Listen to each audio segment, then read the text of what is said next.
Hello. Hi. So basically, this video I'll just be talking about why exactly it is that I've been so negative with One Piece and what I personally feel is killing One Piece, the creativeness and the well-built role of One Piece itself, the story. I'll basically be explaining what it is I believe is killing that, and I think I've actually made it very clear what it is that's been killing it, and that's actually Luffy, the main character himself. And the reason why I say this is because of his unimaginably powerful plot armor. And here's the thing though, when you read any piece of fiction or media, you will always see the main character succeed pretty much, through all their stories. Every successful franchise and really like massive fictional work pretty much always has its main protagonist succeeding and making it through to the end as the victor. And traditionally, and even just prior to chapter 1000, I was also actually still behind Luffy. Whenever I saw criticism about how the story was going and whatnot, I usually was one of those that would defend it. Not as zealously as I would once have done so, because I've seen how the story has been going. But I would still defend it and still defend Oda's choice for how the story was going. But as of late, especially with chapter... Actually, I forgot when Wano Act 3 started, but ever since Wano Act 3, okay, ever since Wano Act 3, where it started to focus on Luffy rather than everybody else, when it started to focus on the war on Onigashima, that was when it really started taking a huge and immediate downward trajectory because of Luffy. Even during that part, before getting to the rooftop battle between Kaido and Big Mom against the 5 supernovas of Luffy, Law, Kid, Zoro, and Killer, the build-up was already there to show that Big Mom and Kaido were gonna get humiliated, and that Luffy and gang was gonna be given all sorts of ass-full power-ups and just really make no sense story-wise and direction-wise that it was being taken. With how Big Mom has been humiliated, and considering that she has been shown to be on par with Kaido, when we saw how easily Robin was humiliating her and Usopp and Nami and the likes, it really just raised a lot of red flags. And it has proven to be true. Ever since chapter 1000, Oda has been giving Luffy more and more and more and more and more and thicker and thicker and thicker and thicker and thicker and just more powerful, more powerful, more powerful, more powerful, more powerful plot armor. Just really making it so that there is nothing that can be done to him. I know there are still people out there, especially I've seen people reply to me that, oh no, Luffy will still have enemies, will still have threats, will still have obstacles to overcome. It will be Shanks, Blackbeard, Im, the Navy, all those big players, they will be able to overcome Luffy. They have the obstacles that he will have to overcome and all that stuff. And I have to say, it's bull. It's absolute bull. And anybody who believes in it is believing in a lie, or trying to tell themselves a lie, because we've seen how easily he humiliated both Big Mom and Kaido together. And Big Mom and Kaido together has been made out to be a threat even greater than individuals like Kaido, okay? Sorry, not Kaido, Roger, Whitebeard, and even Rocks himself. A world-ending threat. And we've seen that just a single emperor, Whitebeard, at the worst point he has ever been, at his weakest, okay, still was powerful enough to nearly destroy or severely cripple the world government and the Navy. Okay, so you have to remember, even Garp has been made to say that while the world government and the navy and the seven warlords at the time together were the most, you know, together was pretty much the world's most powerful, even them together was only able to match up against the four emperors. And the one thing you have to remember is the emperors, they are allies. Okay, they don't help each other. They don't care for one another, and they don't interfere with one another. And that's the thing you have to remember, because the world government and the seven warlords together were only able to match up to one empire, not all the empires. This is not the two of them together equaling all four emperors. This is the two of them together equaling only a single emperor. Because you have to remember, even a single emperor at his weakest was enough to nearly destroy the navy. Okay, so you have to remember that. And so it is why it is so mind-boggling that in this very fight, where you would expect that you would expect that they would be able to completely obliterate Luffy and his allies, but instead, even before they fought, you've already seen how quickly Oda nerfed one of the two big bats, and it just completely makes no sense whatsoever. It completely destroys the direction of the story at any state that it's gonna have. Okay, and then ever since from chapter 1000, you saw, okay, that yeah, it pretty much is just gone. It's just dead. Ever since then, there's no tension, there's no suspense, there's no nothing, because Luffy has, due to his plot armor, been able to nerf Kaido and Big Mom to hell, and we've seen how easily Kid and Law dealt with Big Mom, and then we've seen how much and how easily Luffy kept getting back up, no matter how deadly of a force he's been completely obliterated with by Kaido. He's been defeated so many times by Kaido, and yet he is always made to get back up. And yet Kaido just get punched by Luffy once and he's completely dead. He's completely obliterated. It doesn't make sense for a man who's able to stand up against the likes of Whitebeard, who's able to stand up against the likes of Shanks and the world government and Big Mom. Well, then again, Big Mom's already been humiliated, but this was before then, okay? Is now suddenly unable to get back up just because of a single punch by the main character. It makes no sense. It's completely stupid. And that's why I keep saying that the main character himself is the main crux and the main killing blow dealt to his story. Because I don't think I've ever seen any main protagonist be given this kind of plot armor. This kind of protection. And I mean none.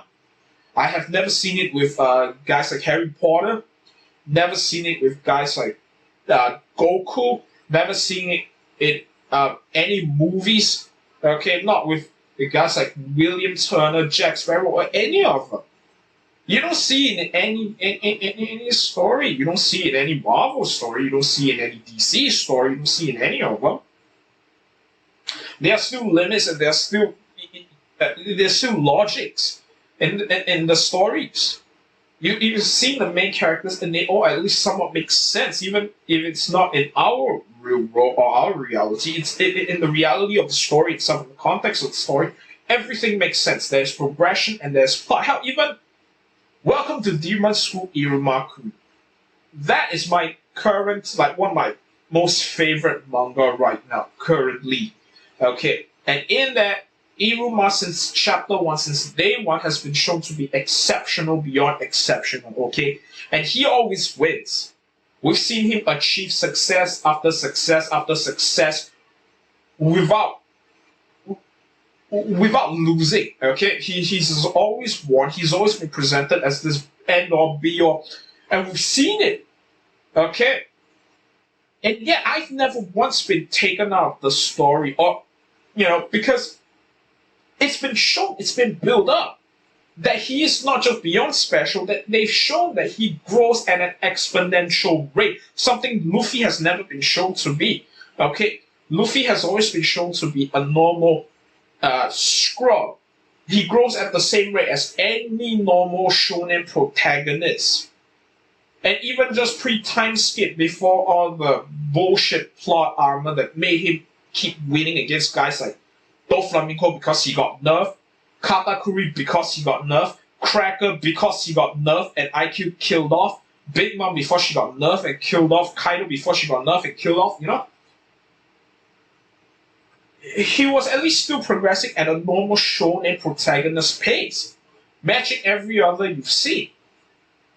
But guys like Natsu from Fairy Tail, even he's been shown that he can't win single-handedly. He doesn't win single-handedly. He wins because, let's be honest, he plays dirty.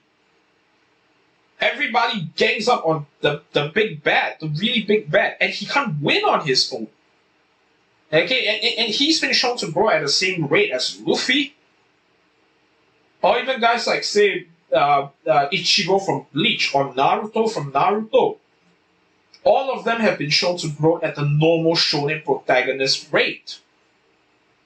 And then all of a sudden, before anything else, with no rhyme or reason, just the main protagonist learning a power that everybody in that role who is at the top knows, suddenly he's able to match them. Just because he learns advanced armament, he's suddenly now more powerful than even two emperors combined together. That makes no sense. We're not even saying he's stronger than one emperor, we're saying he's stronger than both emperors because that's what Oda showed. It makes no sense whatsoever. And that's why I keep saying that Luffy is the main thing that's killing One Piece as a whole. Because he's been given all this unfair power-ups, all these asshole power-ups. And they don't make any sense whatsoever. Not in the context of his own story, not even in the role of his own fiction. Because he isn't just shown to be exceptional, he's shown to be he's shown to be pretty much a scrub, really. Look at somebody like Ace or Sabo, for example. Ace has been shown to be not just exceptional, but pretty much similar to the kind of growth rate that you see from guys like Big Mom, guys like Whitebeard, guys like Roger, in their youth. By 17, he was already fighting against vice admirals, equaling them, and in fact outperforming them.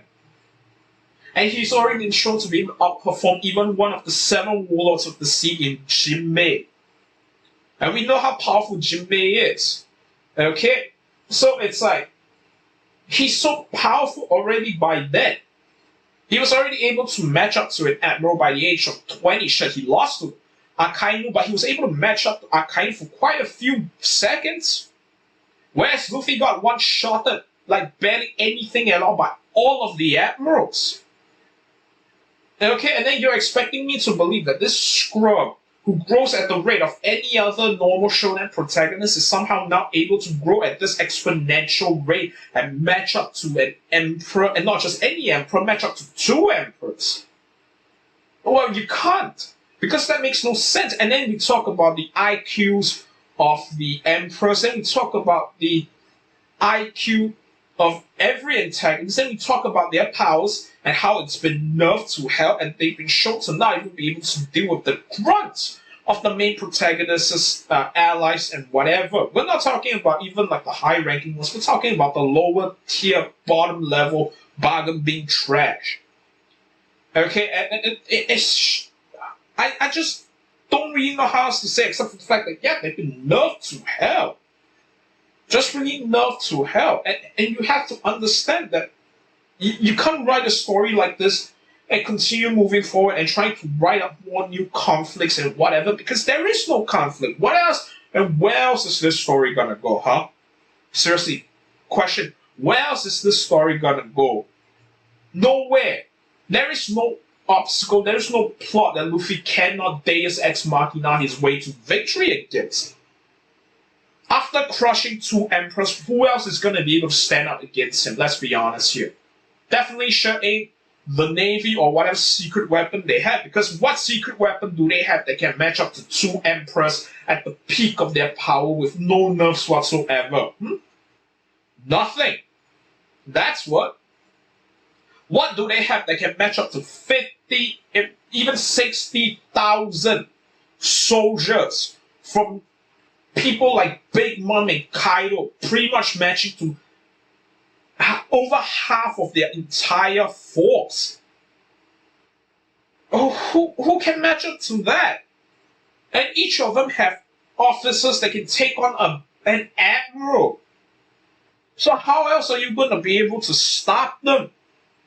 You have so many people in their crew that can match up to admirals and store them for days upon days upon days. And who else in there can match up to two emperors at the same time?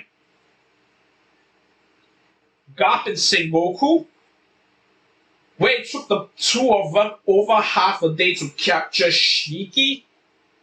Just a single pirate? And you have to understand this, okay? We're talking about two emperors who split the two of them up. So that means their chance went from at least 80, 90% down, if not 100% down to now, what, 50, if not less? So they're basically playing a coin toss thing where every little thing can lead to their defeat. Like, come on. And then they don't just have that, they have multiple officers that can match up to the three admirals. So who else is going to be able to stop the other? Who else is going to be able to match up to all the other greats? All the other officers? Like really speaking. That's why you can't tell me that the way the story currently is going now is it's gonna be able to present any new obstacles or challenge for the likes of Luffy and his gang for being able to crush the Emperors. Two of them at the peak of their powers, but only losing because they got nerfed to all hell. And they got given all sorts of ass-cool power-ups when it made no sense for any of them to obtain it. You wanna know? The best way for Oda to have taken this story would have been to done the unthinkable and completely crush Luffy and made it pretty much an escape from Onigashima arc. That would have made this a hell of a more compelling story, and you don't even have to go into a trading arc. Well, you could, but you don't have to show it. You could just say that Luffy has been recuperating and been gaining power, and then boom, have him face off against a single emperor with multiple people and have him win that way, and not have him face off against two emperors all on his own, pretty much. Not just that, carrying four other grunts, okay, and then completely humiliating both of them. You don't have to do that, which completely devalues your antagonists and every last one of your antagonists and your big time players. So there really is more to it, you know. Luffy and his plot armor and the way Oda wrote this has really been taking the story in a horrendous direction, and it's what's killing One Piece and all enjoyment of it. Because when you have an overpowered, completely unkillable, completely ass-full power-up protagonist, what else can you throw in front of him that's going to stop him? Anything else you're going to do is just going to feel contrived and forced and completely makes no sense, because you already shown that this protagonist is completely unbeatable. So if you try and do anything else, it will just completely destroy all this thing you've shown us. It would have made no sense. It would create pretty much a cognitive dissonance. Okay, so really One Piece is dead now. Okay, my headcanon is always that Luffy faced off against the two of them, got easily bitch slapped, and just got killed right there and there. His crew completely obliterated, and Robin got captured, and then they find this super weapon, okay, and they basically challenge the rope. Yada yada blah blah. Shanks basically killed everybody and becomes Pirate King. That's it. Something D Shanks, whatever. Just go with Shanks as the complete victor. I would be behind it. I didn't like Shanks originally, but considering how bad the story is, I'm rooting for Shanks to be the Pirate King, and rooting for Luffy to die because he sucks and he completely drains all entertainment factor out of the story, because he just completely destroys every last bit of challenge, fun, or anything inside there, because you always know he's going to ass pull his way to victory and kill his opponent's IQ, and make them basically stupid as all hell. So, there really is no threat after this. So, no threat, no story, no conflict, basically, no progress. He can basically just steamroll everybody, just have a chapter that says, oh, he found the One Piece, that's it. You don't even need to show him reaching Laugh-Tail or whatever. Just do that, But anyway, that's pretty much all I have to say about this topic. I'll never touch on anything that's current One Piece ever again, Current and future One Piece will never touch upon it again. You will never hear me bitch about it ever again. You will never hear me complain about it ever again, because One Piece is dead. Yeah, for me, One Piece is already done. Shanks is the Pirate King. He finds the One Piece, yada yada blah blah. That's it. Okay, so anyway, thanks for listening to me rant for so long, and I hope to be able to see you in my next video. Thank you, and bye-bye.